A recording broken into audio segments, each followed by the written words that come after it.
After graduation, 6 class members volunteered to travel to the village of Kuine to break ground on the first school. Ben's wife Tanya and Murden's wife Christina also joined.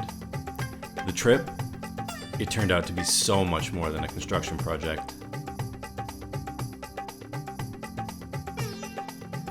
buildOn maintains a permanent office in Nangadi to facilitate their work building schools in the country. On arrival, we were met by buildOn's local staff, and during our pre-departure briefing, received final logistics for the week ahead of us, practiced some Nepali phrases, and even received Nepali names. On Sunday morning, we set out on the 2.5-hour trip to Kuine. The journey would take us from the low-lying lands of the Terai to the foothills of the Himalaya.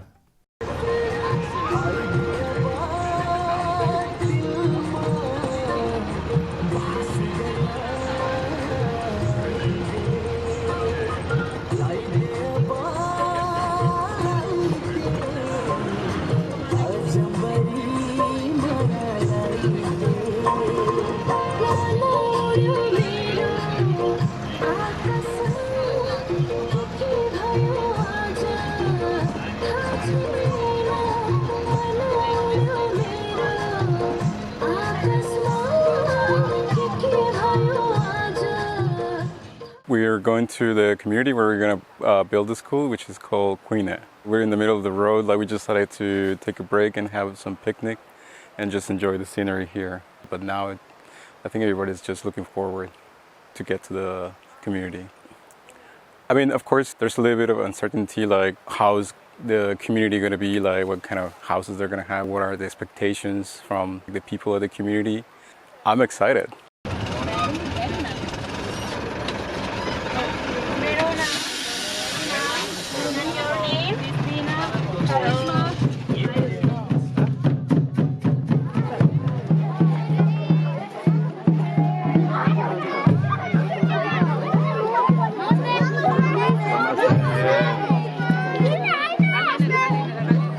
So it was a big feeling of euphoria when we came here, and several hundred people were waiting for us with music, and we walked through the whole village in a procession.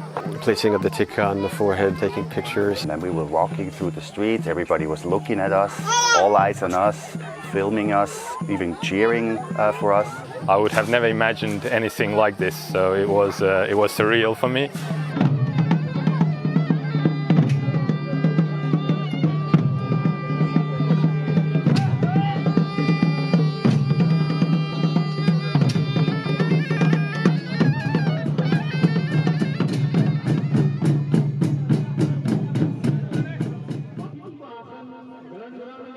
The procession led to the site of the existing school, where speeches and presentations were made by community leaders, regional politicians, buildOn staff, and our team from the MBA. After the speeches, we all joined together in a groundbreaking ceremony. Nepal आमाको जय पाहुनाज्यूहरुको जय विशेष गरी सहयोगी पाहुनाज्यूहरुको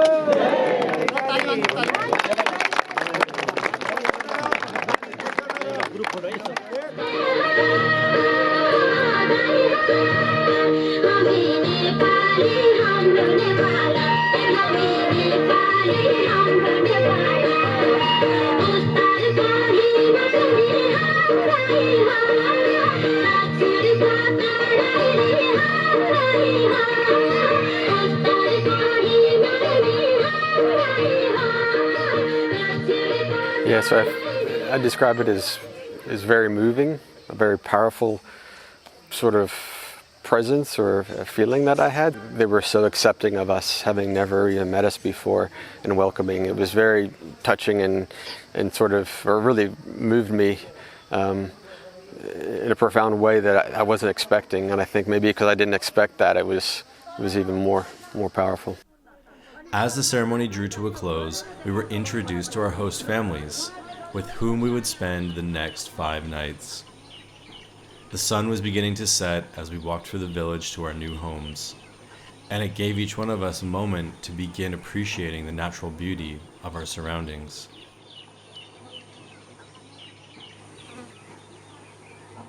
Awesome. While the day was filled with surprises, we were all sure of one thing as we settled in for the night. Tomorrow would begin early, and the hard work would start. Mexico. Getting to know each other, so although we don't speak the same language, using the translators and few Nepali words we know, we're trying to exchange some information with each other, find out about their lives. They're asking about our lives. For example, the guys I worked with, I found out when he finished school, what he's doing now, how they earn money, what they want to do in the future. So basic things we're kind of sharing about each other. And if it's something more complicated, I usually call over the interpreters and they help us to translate. This collaborative effort is a core part of buildOn's methodology. It shouldn't be just us providing, a school for them. It's an interaction. So instead of just giving money, they actually come to the site and work together with the community to enable the community. So I like that idea. I think it uses the community's own skills to help themselves. In my opinion, they took a huge amount of ownership for the school that they're building, looking at how many people there actually worked. So each day there were 30 to 40 people from the community working, and they were working super hard.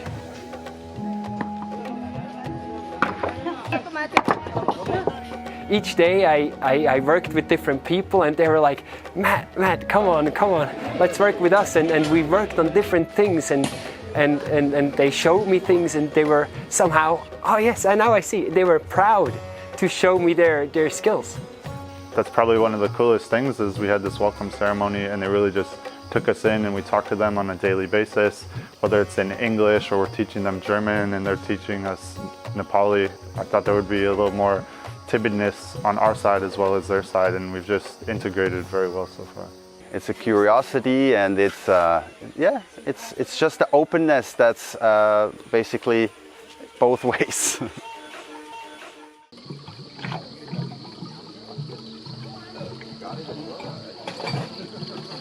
As the days passed and our interactions with the locals grew, we began to actively process the impact the school would make on the community. We reflected amongst ourselves over breakfast, lunch, and dinner, and asked buildOn's Nepali staff many questions. We also had structured discussion sessions facilitated by buildOn to help us think deeply about the effects of our presence in the village. I think that the general concern is that if you pour aid into a certain region and educate people and they learn languages, there's a belief that people would leave the village and it would be just elderly staying here and this place would die out. But from our exchanges and discussions we had so far with the villagers, that's not necessarily the case. And I think everybody is committed to the work that's being done because they believe in the importance of education. And this also came out in the conversations we had with them in a cultural workshop yesterday. I also see that the village is coming to terms with modernity in its own ways. So for me it was surprising to see satellite dishes in some homes and TV sets. Although there's no electricity, but they have solar panels, so they're using that. I think the next big thing here would be potentially the arrival of electric cars. Like all communities receiving a buildOn school, Kuine applied and was vetted by buildOn and the Ministry of Education before our project was confirmed. As the welcoming ceremony, family hosts, and cultural workshops highlight, Kuine readied itself for this two-way exchange with us. In fact, buildOn doesn't like to use the word charity because it implies passive, one-way giving rather than an active exchange of value. The cultural workshops in Kuine were varied. One day, we were taught local fishing techniques, as the village sits on the bank of the largest river in Nepal, the Karnali. Each morning started off with an hour of yoga, and since it was rice harvesting season, we were able to take part in this very important aspect of Kuine life. Now, so we're in October, when it's quite dry. The rice is ready, it's about 1 meter high, and they have a special device that they use to cut it by hand. and they collect the rice and let it dry for 3 days and then take it home, and they keep it in one of the rooms for the rest of the year. They separate the rice from the hay. The hay is used for feeding the animals. The rice is kept in the shell basically at home until they want to eat it. When they want to eat it, it's separated from the shell and it's consumed immediately, and the rest of it stays in its natural shape. And they say that's because it stays better and longer if they keep it like that. Learning about the culture is something that they take pride in because that is their life. They work from morning until night. It also brings us back to reality. So much that they have here is things that we take for granted in the Western world, and they're not wasting any part of that process at all. And that's really interesting to see on the cultural level.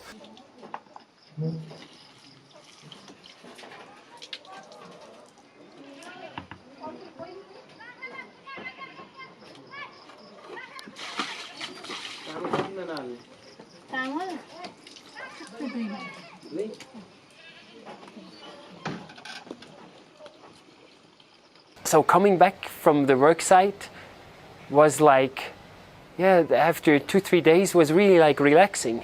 I have been going to bed around 8, actually 7:30 to 8, and then we're getting up at 4:30 to 5, so they really are in touch with the land, and they work when it's light out, and then when it's not, they sleep. We are basically part of that community. We are sharing a room of the same size and of the same design as the host family. The houses are 2-story structures, and they have 4 rooms. They're quite similar to each other. Floors are made of clay, but it's hardened kind of clay, and they wipe it clean. And if you walk on the floor on barefoot, your feet stay clean. So I was surprised by that. But the structures are very, very comfortable. In every house they have a kitchen. In the corners they make fire. I thought the buildings are quite nice. They also seem to be quite happy with what they have, where they are. People are helping each other out, and neighbors are really close to each other and very collaborative, supportive.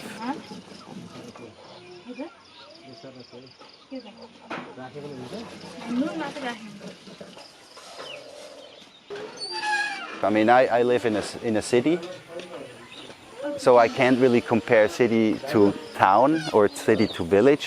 This is not really an equal comparison, but just comparing my way of living and their way of living, I can definitely tell that I do not have that much of interaction with my neighbors. I don't hardly know who I'm living with, so this is something that they definitely have an advantage. Having these scarce resources has taught me within the family and within the community that you need to value these things and not waste the water or waste the food that you have because they're farming for themselves, and if you don't eat it, that could be a whole year's crop that the effort they put into it, and you don't get to enjoy it later. Getting out here and experiencing the life with the villagers makes you understand that there are different ways to be happy, and they lead happy lives without necessarily all the comfort that we have nowadays. Coming and working hand in hand with the villagers makes you appreciate that. So far, it's exceeded my expectations beyond belief. It's truly humbling to be here, and it is really starting to resonate with me and my values.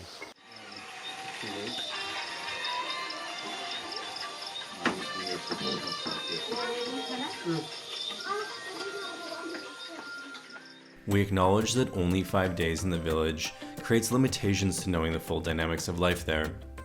But by participating in daily life, we started to build a genuine connection with people and move beyond being only observers. Host families wanted to exchange Facebook accounts when we were leaving. People greeted us in the street every day. We received a standing invitation to return to the village in the future, which is no small thing because there is no infrastructure for tourism. To go to Kuine, you must stay with a local family and become part of the village rhythm. At first I looked at the differences, and now I only see the similarities. We arrived and I felt super uncomfortable and like an intruder or a foreigner, and step by step I got integrated. So I remember the first night how how I was sitting there in my chair or on the table and everybody standing around, and I didn't know what the others were expecting. And on the last night, so I assume the same amount of people were there, and I was totally in a flow. So I felt like super chilled and had some interactions, and I knew the faces and I felt the connection. I was part of the crew that was digging these 6 foot deep or 2 meter deep foundations. My Nepali name was Ram, and there was also another Nepali whose also name was Ram. And during that process we exchanged information and really found sort of a connection. So they also had children the same as my age and had the same type of sort of life to a certain degree that I had. And also we stay with a host family, and when we were trying to work through the language barrier, it was a bit difficult. But then I found after an hour or so with the host family, I felt like we behaved in the exact same way that I behaved with my family. When it comes down to being human and, family and food and, community and whatnot, we're all the same. We're the same. We have the same things that we strive for.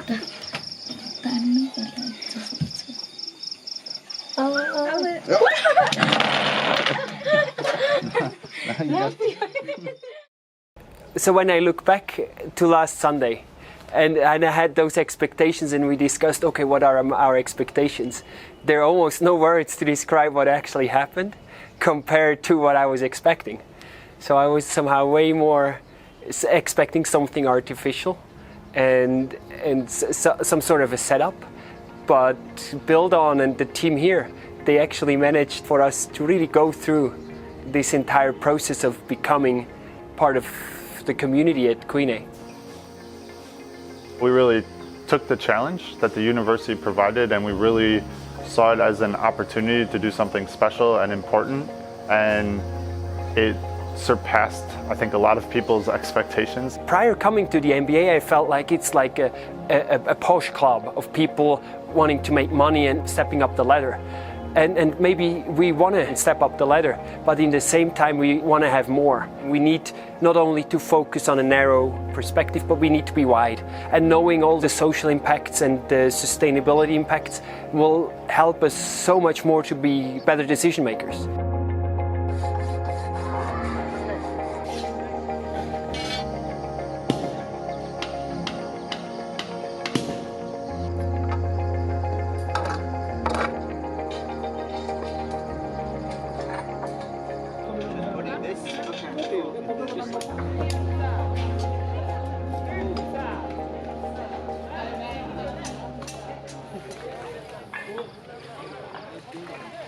By our final day, we had made strong progress on the foundations of the school.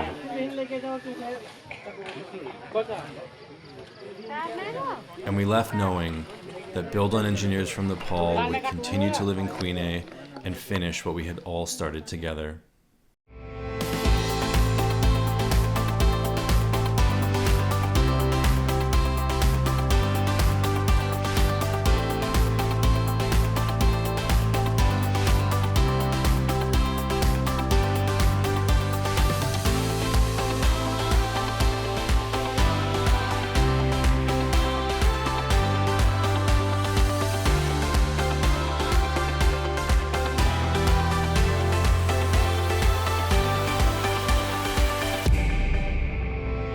The best part?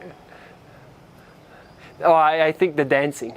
The dancing for me was the best part, because suddenly I realized one more thing that we had in common. We want to express ourselves.